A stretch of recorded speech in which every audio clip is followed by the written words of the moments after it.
Welcome to Virat IAS academy. Current affairs के इस next session में आपका स्वागत है। आज हमें चर्चा करनी है करंट अफेयर्स के नेशनल इश्यूज़ के कुछ और गहन मुद्दों पर, कुछ इंटेंस इश्यूज़ पर चर्चा करेंगे, क्योंकि केवल सुपरफिशियली देखिए इश्यूज़ से बात बनेगी नहीं। तो हम चर्चा करने चलेंगे आज ऐसे इश्यूज़ पर, और सबसे पहला इशू है एग्रीकल्चर के उन एक्ट्स का, उन ऑर्डिनेंस का जिन्हें गवर्नमेंट ने पास किया था और जिनको लेकर काफ़ी विवाद की स्थिति विगत 7 माह से अधिक समय से भारत में बनी हुई है। देखो, Uttar Pradesh public service commission द्वारा ये परंपरा है कि वो तथ्य बहुत पूछता है। तो अगर यूपी पब्लिक सर्विस कमीशन के पॉइंट ऑफ व्यू से देखेंगे तो 9 अगस्त वो डेट है जब से किसान आंदोलन इंडिया में शुरू हुआ था। 9 अगस्त 2020 से ये आरंभ हुआ, और अभी आज की डेट में 7 महीने से अधिक का समय बीत गया है इन किसान आंदोलनों को जारी रहते हुए। फिलहाल किसान सड़कों पर हैं। तो कौन कौन से बिल हैं, कौन कौन से वो कानून एक्ट हैं जिनको लेकर किसान, जिनका विरोध में प्रदर्शन कर रहे हैं, तो इनके नाम इंपॉर्टेंट है एग्जाम के पॉइंट ऑफ व्यू से। जैसे पहला लॉ है, पहला जो एक्ट है वो the farmers produce trade and commerce promotion and facilitation act. ये पूरा कानून का नाम है, ये बहुत इंपॉर्टेंट है। देखिए, मीडिया में तो सिर्फ कृषि कानून का विरोध की बात लिखी जाती है, लेकिन कानून का प्रॉपर नाम इंपॉर्टेंट है, तो इस नाम को आप याद कर लीजिए। The farmers produce trade and commerce promotion facilitation act. अभी तक मतलब ये कानून क्या कहता है? ये कानून बोलता है कि जो किसान था अभी तक सरकारी मंडी में अपना गेहूं बेचता था, बाहर नहीं बेच सकता था, लेकिन अब जो गवर्नमेंट है वो कह रही है कि किसान कहीं भी अपना अपना जो उपज है वो कहीं भी सेल कर सकता है। लेकिन ये किसानों का तर्क ये है कि जो सरकारी मंडियां हैं ये बंद हो जाएंगी। सरकारी मंडियों में कम से कम एमएसपी पर तो रेट मिलते थे और बाहर हमारा उत्पीड़न होगा, तो इस तरह का तर्क है किसानों का। दूसरा कानून जिस पर विरोध की स्थिति है वो मूल्य आश्वासन पर किसान सुरक्षा समझौता अधिनियम 2020 है, यानी farmers empowerment and protection agreement of price assurance and farm service. तो ये भी एमएसपी से रिलेटेड है। जो सीएसीपी है, commission for agriculture cost and price, ये काफ़ी लंबे समय से 1965 से ये जो प्राइस मैकेनिज़्म है, जो कृषि कीमत नीति है, एग्रीकल्चर प्राइस पॉलिसी, उसे लागू करता है और एमएसपी तय करता है, प्रोक्योरमेंट प्राइस तय करता है। तो ये जो एमएसपी है, यानी कम से कम वो कीमत जो किसान अपनी फसल की जिसको मिल जाएगी, तो इसको लेकर विरोध हो रहा है इस कानून में। इसमें कहा जा रहा है कि जो उद्योगपति हैं वो भी खरीद सकते हैं, तो इसमें भी किसानों का कहना है कि हमारा उत्पीड़न होगा। इसके अतिरिक्त तीसरा जो बिल है जिस पर विरोध है वो तीसरा एक्ट है आवश्यक वस्तु संशोधन अधिनियम। इस पर मतलब किसानों का इस पर ज़्यादा विरोध नहीं है, कम विरोध है। जो देखो, जो एसेंशियल कमोडिटी एक्ट है, एक समय था जब प्याज और आलू जैसी वस्तुओं को एसेंशियल कमोडिटी समझा जाता था। एसेंशियल कमोडिटी का मतलब यह है कि इनकी जमाखोरी कोई नहीं कर सकता। व्यापार के पॉइंट ऑफ व्यू से इनका होर्डिंग करना अलाउड नहीं था, लेकिन अब इनको एसेंशियल कमोडिटी की सीरीज से बाहर किया है कई सारी वस्तुओं को। तो कई लोग, कई संगठन इसका विरोध कर रहे हैं। जैसे अनाज है, दलहन यानी पल्सेस हैं, तिलहन यानी ऑयल क्रॉप्स हैं, फूड ऑयल है, प्याज और आलू जैसी वस्तुएं हैं, इन्हें आवश्यक वस्तुओं की सूची से बाहर, अब ये एसेंशियल कमोडिटीज़ नहीं रह गई हैं, तो कुछ सेक्शन इसका भी विरोध कर रहे हैं। अगला हमारा अगला हमारा टॉपिक है कंज्यूमर प्रोटेक्शन एक्ट का। देखिए, कंज्यूमर प्रोटेक्शन एक्ट जो है ये उपभोक्ताओं के संरक्षण के लिए, आम खरीदार के संरक्षण के लिए है। इसमें कहा गया है जो 1986 का एक्ट था उसको बदलकर लाया गया है, और 2019 में ये लाया गया था और इसको लागू किया है 20 जुलाई 2020 से। इसमें अगर कोई घटिया उत्पाद, कोई ख़राब प्रोडक्ट बेचेगा तो उसे 5 साल की जेल और 50 करोड़ तक का जुर्माना होगा। एक वर्किंग कमेटी बनाई जाएगी, एग्जीक्यूटिव कमेटी, जो इस पर निगाह रखेगी। गलत और कंफ्यूज्ड अगर कोई विज्ञापन देगा तो उसे 2 साल की जेल और 10 लाख तक का जुर्माना हो सकता है। तो ये सारे प्रावधान डाले गए हैं कंज्यूमर प्रोटेक्शन एक्ट 2019 में, जिसे लागू किया है 20 जुलाई 2020 से। नेक्स्ट इम्पॉर्टेंट इवेंट है, देखिए जो एबॉर्शन के लॉ हैं भारत में उसमें चेंजेस लाए गए, और काफ़ी ड्रास्टिक चेंज है। जो यूनियन कैबिनेट है उसने इस कानून को, विधेयक को पेश किया, मंजूरी प्रदान की, मेडिकल टर्मिनेशन ऑफ जो प्रेगनेंसी अमेंडमेंट एक्ट है, एमटीपी। और इसमें क्या कहा गया है, देखिए इसमें 1971 वाले जो गर्भपात अधिनियम है उसमें चेंज किया गया है। इसमें क्या है, देखिए पहले क्या होता था, पहले 20 सप्ताह तक का जो जो प्रेगनेंसी थी उसको टर्मिनेट कर सकते थे, और उसके लिए लेकिन शर्त ये थी कि या तो 2 डॉक्टर्स हों क्वालिफाइड, या 2 से ज़्यादा डॉक्टर्स अपनी रिकमेंडेशन करेंगे तब वो एमटीपी होगा। लेकिन अब क्या हुआ है कि अब एक ही डॉक्टर की सलाह से एमटी हो सकता है, मेडिकल टर्मिनेशन ऑफ प्रेगनेंसी हो सकता है।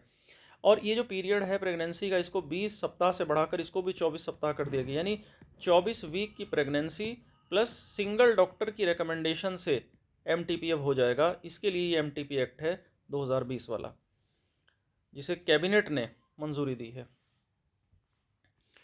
एक जो कन्वर्जन लॉ है, धर्मांतरण लॉ है, ये काफ़ी इस समय विवादास्पद बना हुआ है इंडिया में। जो कॉन्स्टिट्यूशनल के एक्सपर्ट्स हैं वो कह रहे हैं कि स्टेट को किसी, अच्छा ये देखिए विरोध कहाँ से हुआ। ये विरोध हो रहा है अंतर धार्मिक विवाहों को लेकर। जो अंतर धार्मिक विवाह है, इसके मूल में इंटर रिलीजियस मैरिजेस हैं। तो इसको कुछ सरकारों ने इंटरप्रेट किया है, इसको रोकने की कोशिश की है, और एमपी, यूपी, गुजरात जैसे राज्यों में इसके विरोध में कानून लाया गया है, जिसे कहा जा रहा है गैर कानूनी धर्मांतरण निषेध अध्यादेश। तो ये ऑर्डिनेंस लाया गया है और इसके कई सारे प्रावधान हैं, जैसे धोखे में, लालच में रखकर या किसी पैसे देकर किसी से विवाह करके धर्म परिवर्तन कराने को बैन किया गया है। 10 साल तक की सज़ा की गई है। और इसमें इसको गैर ज़मानती, जो नॉन बेलेबल क्राइम माना गया, इसको ऑफेंस माना गया है। और ये भी कहा गया है कि अगर एससी और जो एसटी की महिलाएं हैं, अगर उनका धर्म परिवर्तन किया जाता है, अगर सामूहिक यानी कलेक्टिव कन्वर्जन किया जाता है, और तो ऐसा कोई, या केवल शादी के लिए अगर धर्म परिवर्तन किया जाता है तो वो शादी मानी नहीं जाएगी। तो नाम बदला जाता है तो भी विवाह अमान्य होगा। हालांकि इसमें सीधे सीधे कहीं भी ये नहीं लिखा गया कि अंतर धार्मिक विवाह पर कोई बैन लगाया जाएगा। तो काफ़ी इंपॉर्टेंट न्यूज़ है। और इसके विरुद्ध सुप्रीम कोर्ट में कई सारी याचिकाएं डाली गई हैं, जिसमें ये तर्क दिया गया है कि स्टेट को कोई अधिकार नहीं है किसी व्यक्ति के व्यक्तिगत या निजी मामलों में हस्तक्षेप करने का। तो सुप्रीम कोर्ट को इस पर सुनवाई करना बाकी है अभी। बाकी सारे प्रावधान हैं इसमें, 50,000 रुपये का पेनल्टी का भी है, और बाकी प्रावधान इसमें डाले गए हैं। नेक्स्ट इंपॉर्टेंट न्यूज़ है जिस पर काफ़ी हंगामा भारत में विगत वर्ष से है, और वो न्यूज़ है एनपीआर और एनआरसी की। देखिए एनपीआर क्या है, नेशनल पॉपुलेशन रजिस्टर। ये देश के निवासियों की एक लिस्ट होगी। और निवासी, देखिए यहाँ शब्द आ रहा है निवासी, नागरिक शब्द नहीं आ रहा है। निवासी मतलब जो निवास करता है, रहता है, नागरिक नहीं। तो ऐसे लोगों की लिस्ट होगी जो किसी एक जगह पर 6 महीने या उससे ज़्यादा समय से इंडिया में रह रहा है। तो इसमें ये एनपीआर बनेगा। और इसमें क्या होगा, इसमें सिटीजनशिप एक्ट 1955 में सबसे पहले 2003 में ये अमेंडमेंट करके एनपीआर के प्रोविज़न जोड़े गए थे। और इससे लोगों की जानकारियाँ और पहचान इकट्ठी की जाएगी कि किस गांव में, किस कस्बे में, किस शहर में कितने लोग रहते हैं, कौन लोग रहते हैं, कहाँ के लोग रहते हैं। तो केवल निवासियों की पहचान करने का रजिस्टर है ये नेशनल पॉपुलेशन रजिस्टर। इसी तरह जो नेशनल रजिस्टर ऑफ सिटीजन्स है, ये नागरिकों का रजिस्टर है, जिसमें सभी इंडियन सिटीजन्स की डिटेल शामिल होगी। इसे 1951 की जनगणना के बाद तैयार किया गया था। वास्तव में जो एनआरसी है, नेशनल रजिस्टर फॉर सिटीजन्स, इसकी आवश्यकता उस समय पड़ी थी जब पूर्वी पाकिस्तान अलग हो गया था पाकिस्तान से, और एक नया देश उभर कर आया था, बांग्लादेश। तो उस समय युद्ध के आलोक में लाखों लोग बांग्लादेश से भारत माइग्रेशन कर गए थे। जैसे इस समय म्यांमार में जारी डिस्टर्बेंस के कारण मणिपुर, मिजोरम जैसे राज्यों में वहाँ से शरणार्थी आ रहे हैं। तो तब फिर वो वापस लौट कर नहीं गए। तो तब ये प्रावधान बनाया गया था, क्योंकि ये 1971 की घटना है कि 1971 के पहले से, यानी सन 71 के बाद बांग्लादेशी लोग आए पड़ोसी राज्य असम में।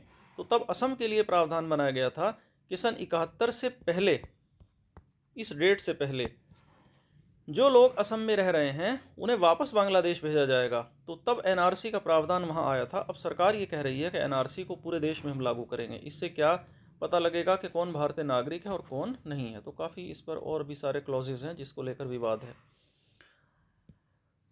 दिल्ली में जो प्रदूषण की समस्या है वो सर्दियों में बहुत ज़्यादा बढ़ जाती है। और धान यानी पैडी की जो फसल है, इसकी जो हार्वेस्टिंग होती है वो अक्टूबर नवंबर में होती है हरियाणा में और वेस्ट यूपी में। तो किसान इस फसल की जो अवशेष है, जिसे पराली कहते हैं, इसको जला देता है, और इसकी राख जो एशिज़ हैं वो दिल्ली की हवा में आकर के वो पूरी सर्दियों जमी रहती है और बहुत ज़्यादा पॉल्यूशन फैलाती है। तो इसी को ध्यान में रखते हुए यूनियन गवर्नमेंट ने एक अध्यादेश, एक ऑर्डिनेंस जारी किया था, जिसमें कहा गया था कि पराली नहीं जलाई जाएगी।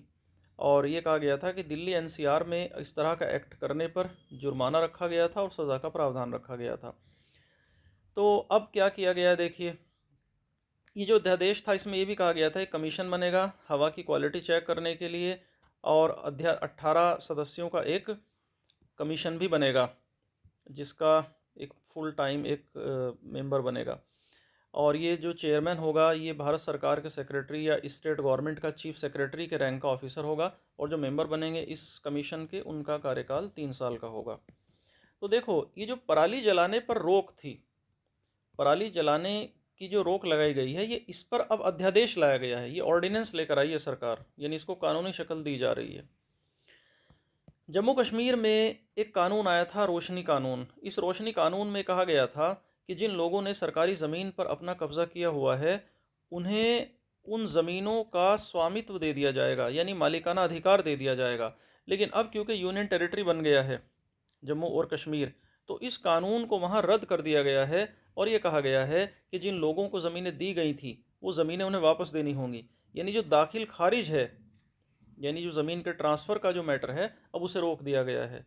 तो रोशनी अधिनियम जो आया था ये 2001 की बात है, तो अब इसको पूरा कैंसिल ही कर दिया है। एक और कंट्रोवर्शियल कानून जिसे चुनौती दी गई है, कंट्रोवर्सी बन रही है। देखो, जब ये बाबरी मस्जिद का मुद्दा ज़ोर पकड़ रहा था तो उस समय कांग्रेस की सरकार के द्वारा बाबरी मस्जिद के विध्वंस से पहले 1 साल पहले ही 11 जुलाई 1991 को ये कह दिया गया था कि इंडिया में जितने भी धार्मिक स्थल हैं जो 1947 15 अगस्त के समय थे, उनके उपासना स्थलों को बदला नहीं जाएगा, यानी जो जहां है वो ऐसा ही रहेगा। ये कानून इसलिए सरकार उस समय लेकर आई थी ताकि भारत में धार्मिक विवाद जोर ना पकड़ पाए। देश में ये जो धार्मिक उपासना स्थल हैं, जो वर्शिप के प्लेसेस हैं, इन पर कोई विवाद ना हो, इसलिए ये सरकार कानून लेकर आई थी। अब इस कानून को चुनौती दी है कि कानून गलत है, क्योंकि कानून बोलता है कि 15 अगस्त 1947 को जो धर्मस्थल जहां था उसे यथास्थिति रहेगी, वो ऐसा ही रहेगा, उस पर कोई दावा नहीं कर सकता उसे बदलने का, क्योंकि इससे सांप्रदायिक सौहार्द बिगड़ता है देश का, और देश की एक अंतर्राष्ट्रीय स्तर पर छवि भी खराब होती है। लेकिन हाल ही में एक हिंदू ऑर्गेनाइजेशन है जिसका नाम है विश्व भद्र पुजारी महासंघ, इसने ये जो उपासना स्थल अधिनियम है, जो वर्शिप प्लेस एक्ट है 1991 वाला, इसके इस सेक्शन 4 को इसने सुप्रीम कोर्ट में कहा है कि ये गलत है और इसे कैंसिल किया जाए। तो किस किस बात के आलोक में हो रहा है? क्योंकि ये हो रहा है, देखिए, बाबरी मस्जिद का मुद्दा तो रिजॉल्व हो गया है, लेकिन वाराणसी में ज्ञानवापी मस्जिद पर हिंदू संगठनों द्वारा अधिकार जताया जा रहा है, और मथुरा में जो शाही ईदगाह है वहाँ पर। तो कानून ये बोलता है कि इनकी स्थिति तो 15 अगस्त 1947 से पहले ऐसी ही थी, इनके साथ अब कोई छेड़छाड़ नहीं की जा सकती। लेकिन अगर इस कानून को चुनौती दी गई है सुप्रीम कोर्ट में, और सुप्रीम कोर्ट इसकी सेक्शन 4 को रद्द करता है, तो फिर इनकी स्टेटस को भी बदला जा सकता है, और इस तरह 3000 मस्जिदें जिन पर जो हिंदू राइट विंग ऑर्गेनाइजेशन है वो अपना अधिकार जताते हैं। तो ये काफ़ी इंपॉर्टेंट, यहाँ पर इंपॉर्टेंट ये लॉ है, ये कानून है, उपासना स्थल अधिनियम 1991। दिल्ली के नॉर्थ ईस्ट वाले इलाके में एक भीषण दंगा भड़का था जिसमें आधिकारिक आंकड़ों के मुताबिक 53 लोग मरे थे।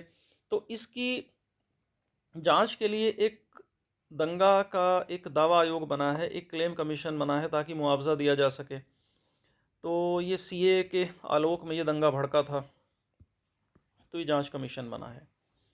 एक और इम्पॉर्टेंट जजमेंट निकला है सुप्रीम कोर्ट से, जिसमें जो हिंदू वीमेन हैं, हिंदू वीमेन को उनकी एंसेस्ट्रल प्रॉपर्टी में, उनकी पैतृक संपत्ति में कहा गया कि बराबर का अधिकार होगा। यानी इससे पहले हिंदू धर्म जो धार्मिक जो पुस्तकें हैं उसमें इस तरह का अधिकार नहीं था, लेकिन अब सुप्रीम कोर्ट ने इसको वैधता दे दी है और ये कहा है कि हिंदू महिलाओं को उनकी पैतृक संपत्ति में जन्म से ये अधिकार होगा। और उन्होंने कहा कि अगर किसी हिंदू महिला का पिता जीवित ना भी हो या जीवित हो भी तो भी उसका अधिकार होगा, इस बात से कोई फर्क नहीं पड़ता कि पिता जीवित हैं या नहीं हैं। तो जिस कानून को इंटरप्रेट किया सुप्रीम कोर्ट ने, उस कानून का नाम है हिंदू सक्सेशन एक्ट 2005, हिंदू उत्तराधिकार अधिनियम 2005। और जो मूल कानून है 1956 वाला, 1956 वाला, उसके सेक्शन 6 को सुप्रीम कोर्ट ने और ज़्यादा क्लैरिफाई कर दिया। तो कानूनी अधिकार जो पैतृक संपत्ति में हिंदू वीमेन का था उसको इंटरप्रेट किया इस तरह सुप्रीम कोर्ट ने।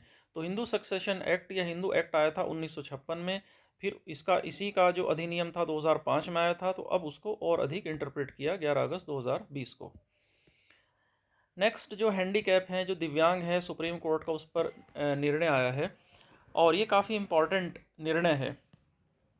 सुप्रीम कोर्ट ने कहा है अपने जजमेंट में कि जो दिव्यांग व्यक्ति हैंडीकैप पर्सन है वो भी देश में सोशली बैकवर्ड ही माने जाएंगे। इसलिए किसी भी सरकारी नौकरी में यानी पब्लिक एम्प्लॉयमेंट में और एजुकेशन में जिस तरह एससी और एसटी को फ़ायदे मिलते हैं उसी तरह फ़ायदे मिलेंगे दिव्यांग व्यक्तियों को यानी हैंडीकैप्ड पर्सन को। तो 3 जजों की बेंच थी, उन्होंने इस तरह से ये बातें कही हैं और जिस मुकदमे में उन्होंने ये बात कही है वो केस इंपॉर्टेंट है। केस का नाम पूछने की परंपरा है पब्लिक सर्विस कमीशन के एग्ज़ाम में। तो उस केस का नाम है Anmol Bhandari versus Delhi technological university. Anmol Bhandari versus Delhi technological university.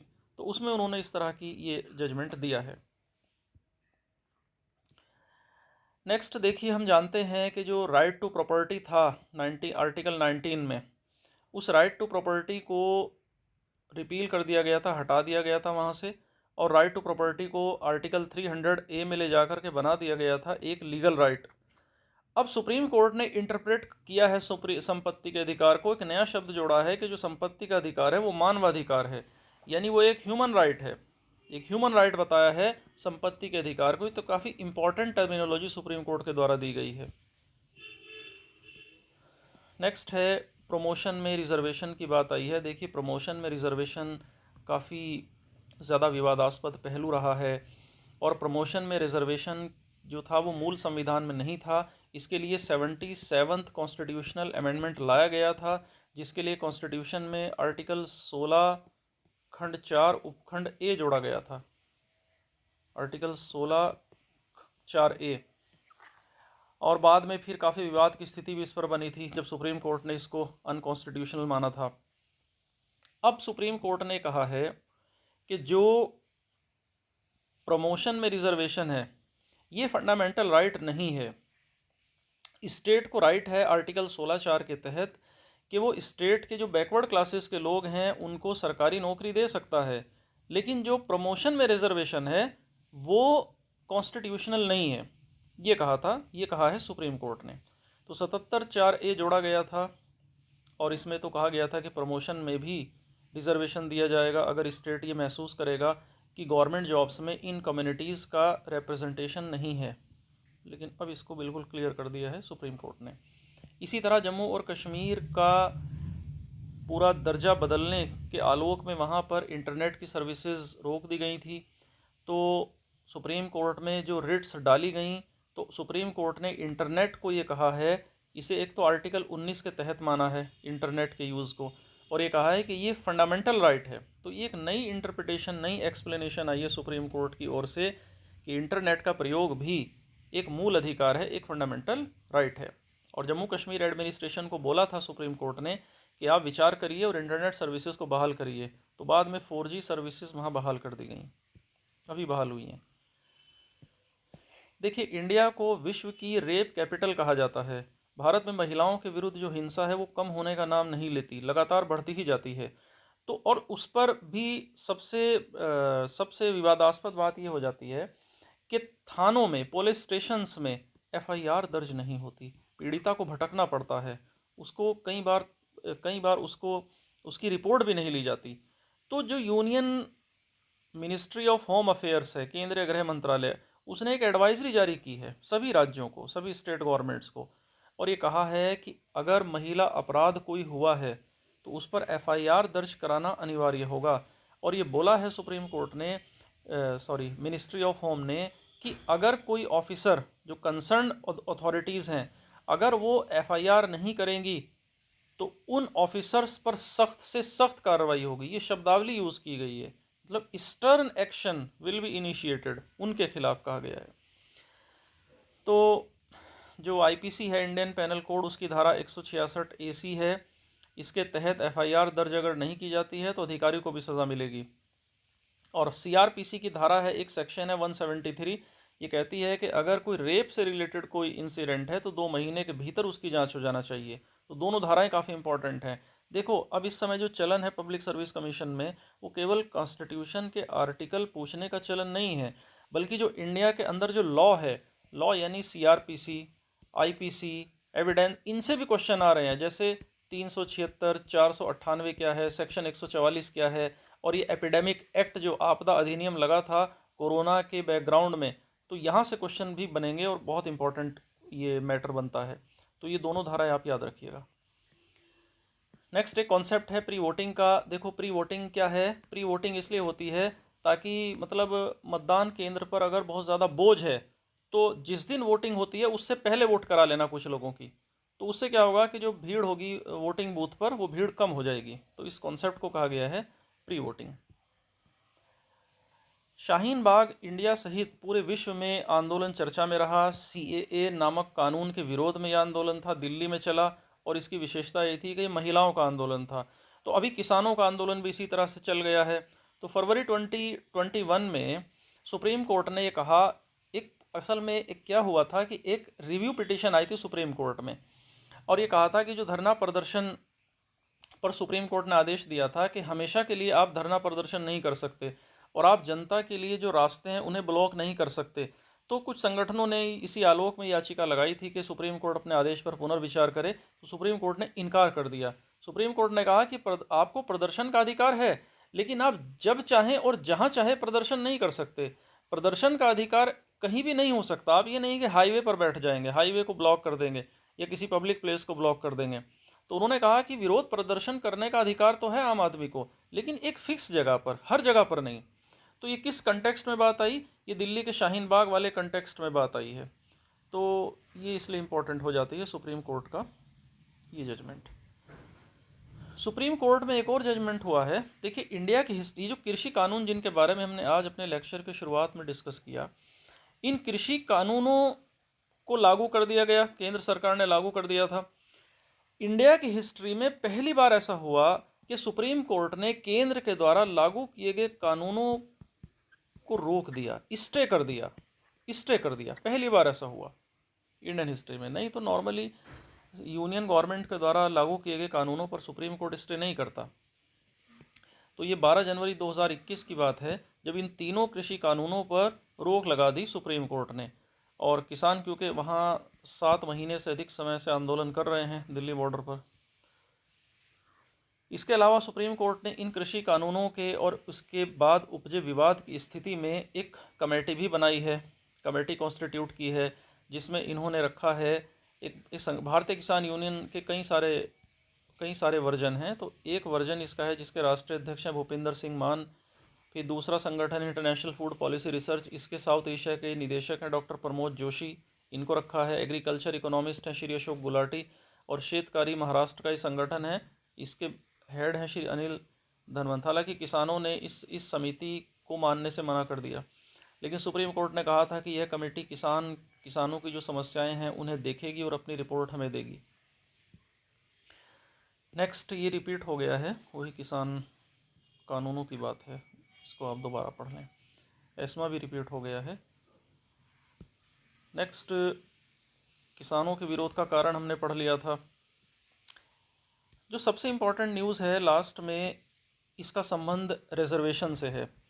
देखो सुप्रीम कोर्ट ने अभी रिजर्वेशन दिया है, वर्टिकल जजमेंट दिया है वर्टिकल रिजर्वेशन के संदर्भ में और हॉरिजॉन्टल रिजर्वेशन के संदर्भ में। वर्टिकल यानी ऊर्ध्वाधर आरक्षण, और हॉरिजॉन्टल यानी क्षैतिज आरक्षण। तो ये इस संदर्भ में ये उपजा, जो यूपी में पुलिस कांस्टेबल की भर्ती थी, तो वहाँ लड़कियों का जो कोटा है उस संदर्भ में विवाद उभरा। पहले थोड़ा सा शॉर्ट में आप ये समझ लें, वैसे क्लास में हम लोगों ने डिस्कस किया था, शॉर्ट में आप ये समझ लें कि वर्टिकल और हॉरिजॉन्टल आरक्षण होता क्या है। देखिए वर्टिकल रिजर्वेशन क्या होता है, ऊर्ध्वाधर आरक्षण, जैसे एससी का रिजर्वेशन 15% होता है। इसी तरह जो एसटी कोटा है इनका फ्लैट रिजर्वेशन होता है 7.5%। ओबीसी का रिजर्वेशन है 27%, और अभी जो ईडब्ल्यूएस है इनका रिजर्वेशन है 10%। तो ये चारों रिजर्वेशन वर्टिकल रिजर्वेशन है। हॉरिजॉन्टल रिजर्वेशन क्या होता है, हॉरिजॉन्टल रिजर्वेशन होता है जैसे हॉरिजॉन्टल में एक्स सर्विसमैन या जो डीएफएफ होते हैं यानी स्वतंत्रता सेनानियों के आश्रित, डिपेंडेंट ऑफ फ्रीडम फाइटर्स, या जो पर्सन विद डिसेबिलिटीज़ होते हैं, पर्सन विद डिसेबिलिटीज़ यानी जो पर्सन विद डिसेबिलिटीज़ यानी विकलांग श्रेणी के जो लोग होते हैं, दिव्यांग जिन्हें बोलते हैं, या वुमेन, वीमेन, महिला आरक्षण भी इसी में आता है। तो women, DFF, ex serviceman, PWD, और पांचवी कैटेगरी आती है इसमें स्पोर्ट्स पर्सन्स की, स्पोर्ट्स पर्सन्स की यानी उच्च जो कुशल जो खिलाड़ी होते हैं, स्किल्ड जो प्लेयर्स होते हैं। तो देखो क्या मतलब है इसका, शॉर्ट में मैं बता देता हूँ। वैसे तो इसके लिए एक सेपरेट लेक्चर हम लोग बनाएंगे और क्लास में भी डिस्कशन करेंगे, और पहले भी किया था। मान लो जो स्वतंत्रता संग्राम सेनानी के आश्रित हैं, इनका कोटा है 5%। तो 5%, अच्छा इधर अनरिजर्व अलग हैं, जनरल कैटेगरी का अलग है। तो आप ये समझें मोटे तौर पर कि जो 5, मान लीजिए पीडब्ल्यूडी हैं, पर्सन विद डिसेबिलिटीज़, और इनका 5% सरकारी नौकरी में कोटा है। तो ये जो 5% लिए जाएंगे, और मान लीजिए टोटल सीटें हैं 100, टोटल भर्ती 100 होनी है। तो 100 में से आप जानते हैं कि 15 लोग तो आएंगे एससी, 7.5 लोग यानी लगभग 7-8 लोग आएंगे एसटी के, 27 लोग आएंगे ओबीसी के, और 10 लोग आने हैं ईडब्ल्यूएस के। तो अब 15 का यानी जो 5% होगा, तो 15 लोगों में से 5% सीटें ऐसे लोगों को मिलेंगी जो एससी प्लस पीडब्ल्यूडी होंगे। इसी तरह 7.5 सीटों की 5% उन्हें मिलेंगी जो एसटी प्लस पीडब्ल्यूडी होंगे। इसी तरह ओबीसी की 27 जो सीटें हैं, इनका 5% सीटें मिलेंगी जो ओबीसी होंगे प्लस पीडब्ल्यूडी होंगे। बात समझ रहे हैं आप लोग? तो इस तरीके से ये काम करता है, क्योंकि रिजर्वेशन वैसे तो इंदिरा साहनी केस में सुप्रीम कोर्ट ने बोला था कि 50% ज़्यादा नहीं हो सकता। अभी ईडब्ल्यूएस का मिलाकर के जो रिजर्वेशन हो रहा है वो 59.5% हो रहा है। तो इसको सुप्रीम कोर्ट में चैलेंज किया गया है, इसकी कॉन्स्टिट्यूशनैलिटी को। तो वो तो बाद में चर्चा होगी, लेकिन इस तरह से हॉरिजॉन्टल काम करता है। तो हॉरिजॉन्टल में मान लीजिए एक्स सर्विसमैन का 5% कोटा है, डीएफएफ का 3% कोटा है, पीडब्ल्यूडी का 5% है, वीमेन का 20% है। तो ये अलग नहीं है, बल्कि 20% इन्हीं के भीतर से है। तो एक केस था अभी यूपी पुलिस कांस्टेबल का, जिसमें सौरभ यादव केस जिसे कहा जाता है, सौरभ यादव। इसमें क्या हुआ कि जो गर्ल्स थीं, अब गर्ल्स का 20% कोटा है यूपी में। तो जो गर्ल्स की मेरिट थी, जनरल गर्ल्स की, वो चली गई 300, वो चली गई जो मेरिट थी 313 पर, और जो 313 पर वो मेरिट चली गई। जबकि गर्ल्स, कुछ जो गर्ल्स थीं वो ओबीसी की थीं, वो 245 पर उनकी मेरिट चली गई। तो ये ओबीसी गर्ल्स थीं। तो यूपी के हाई कोर्ट ने कहा है कि जो जिस कैटेगरी में रहेगा वो उसी कैटेगरी में रहेगा। तो महिलाओं का जो ओबीसी का जो 245 था, अब ओबीसी में कैटेगरी हाई थी, काफ़ी हाई कैटेगरी थी ओबीसी में। तो इन लोगों को यूपी गवर्नमेंट ने नौकरी देने से मना कर दिया, कहा कि आप ओबीसी तो हैं लेकिन ओबीसी की कैटेगरी आपसे ज़्यादा है। तब इन्होंने महिला कोटे में सीट मांगी, और जो जनरल जनरल जो महिलाओं का कोटा था, ये 313 नहीं, कुछ कम था जनरल का, मेरा एग्जैक्ट डेटा देखिए वेरी हो सकता है, मैं समझाने का प्रयास कर रहा हूँ आपको। तो जनरल जो महिलाओं की कट ऑफ थी वो 243 थी सपोज करिए, और इन ओबीसी लड़कियों की मेरिट आ रही थी 245। तो ओबीसी की मेरिट तो काफ़ी हाई थी, 313 ओबीसी की मेरिट थी। तो यहाँ तो इन्हें लिया नहीं जा सकता था। तो इन्होंने दावा पेश किया अपना जनरल में कि हमें जनरल गर्ल्स में दिया जाए, जनरल गर्ल्स में। तो ये मामला था सौरभ यादव केस का। तो सुप्रीम कोर्ट ने कहा कि अगर किसी हॉरिजॉन्टल रिजर्वेशन वाले को के नंबर कम है तो वो जनरल की सीट भी ले सकता है। और क्योंकि ये 20% कोटा था, तो इन लड़कियों को कहा गया कि यूपी गवर्नमेंट को कहा कि आप इन्हें एम्प्लॉयमेंट दीजिए। तो इस तरह इन लड़कियों को नौकरी मिली। तो ये हॉरिजॉन्टल रिजर्वेशन और वर्टिकल रिजर्वेशन के संदर्भ में सुप्रीम कोर्ट ने स्थिति को स्पष्ट किया। असल में इससे पहले विवाद की स्थिति बन रही थी कि यूपी और एमपी हाई कोर्ट ने तो कह दिया था कि जो जिस कैटेगरी में अपना अप्लाई करेगा वो उसी कैटेगरी में अंत तक रहेगा। उदाहरण के लिए अगर कोई ओबीसी कैटेगरी का बंदा है तो वो ओबीसी में ही नौकरी मिलेगी, वो इसको बाईपास नहीं करेगा। लेकिन राजस्थान, गुजरात और महाराष्ट्र के हाई कोर्ट कुछ और कह रहे थे। तो मतलब विवाद की स्थिति बन रही थी। तो अब सुप्रीम कोर्ट ने समाधान कर दिया और ये कहा कि अगर कोई कैटेगरी का वर्टिकल जो रिजर्वेशन वाला बंदा है, वर्टिकल रिजर्वेशन वाला बंदा यानी SC ST OBC, अगर इसके मार्क्स जनरल से ज़्यादा आते हैं तो ये जनरल की सीट पर काउंट होगा और इसकी सीट एज इट इज़ रहेगी। और जो हॉरिजॉन्टल वाला है, हॉरिजॉन्टल वाला अगर हॉरिजॉन्टल प्लस SC है तो ये SC का 15% सीट में से मिलेगा, और अगर इसके मार्क्स जनरल से ज़्यादा हैं तो ये भी जनरल में आएगा, है ना। तो ये स्थिति कन्फ्यूजन जो बन रही थी, इसको सुप्रीम कोर्ट ने सौरभ यादव के केस में इसको क्लियर किया। तो यहाँ आप देख लीजिए, हमारे कॉन्स्टिट्यूशन में जो रिजर्वेशन की बात की गई है वो आर्टिकल 16 क्लॉज 4 और 15 क्लॉज 3 में बात की गई है। तो जो 16 क्लॉज 4 में बात की गई है, ये SC रिजर्वेशन, ST रिजर्वेशन और OBC के रिजर्वेशन की बात है, और ये वर्टिकल रिजर्वेशन में आता है। वर्टिकल अभी हमने पढ़ा, तो ये आर्टिकल 16 क्लॉज 4 के तहत आता है।